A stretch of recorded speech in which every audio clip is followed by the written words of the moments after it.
Naisugid ninyo ba? Kani ganing magkatiguang kan. Kay sa unang panahon,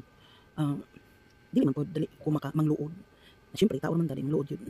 Namurog nakuan jud na ko siya ay na feel gid nako sa unang panahon ko dali ra ko mangluod. Pero dili halata. Na may makahalata pero dili gid as in tanan. Na akong mga chat, akong mga sinultian, kanang naa jud tao na makahalata sa ako ba. So dali ra jud pero taong dili pod ingon na sa gina siya kay inana na siya. So kuan lang kanang as in kanang luuran lang gid ba. Pero mo na realize na gid nako ay na natay edadan gid na 40 na. Na-realize na gid ako na karon na kuan kanang nanatay edad kay mangluod ta pero mangluod ko kuno kay murag dili na ingon na as in after pila ka adlaw pila ka months karon kuan lang kanang murag oras lang mangluod ko karon tapos wala na after na pila ka oras dili na nako sulod sa kong hunahuna dili na nako sulod sa kong kasing-kasing murag na realize lang nako na mo na kapoy man kay siguro una ko luod mo nang no masakitan man ta pero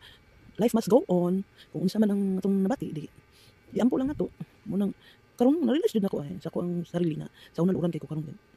pila na lang ka oras na lang mawala na siya tapos sa una dili ko nagasulti karon kay musulti na ko sa ilahan sa tao na murag sakit sa ako ang dugan ba dili ko siya kanang nahala ko i-sharean ba na mo gud nimo nagibati na ako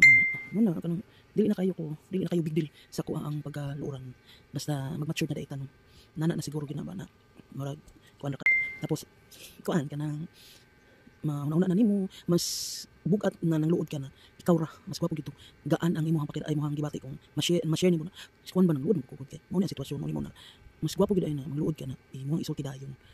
ay mo i-share dayon nimo sa katao ba kay gaan lang gid ang pamilya ug man ako share sa tao kay wala na murag baliwala na sa ako mo nang okay ra sa ako na gid ang feel no na mag-mature na kasi imong sarili mag-mature na kasi imong sitwasyon manang pasagdan na lang nato sige tag pangluod pangit man po kanang feeling victim po tagod manang sobra na po manang kinahanglan magbago na po ta mura to salamat sa naminaw boring akong life di ko mag-edit kay kapoy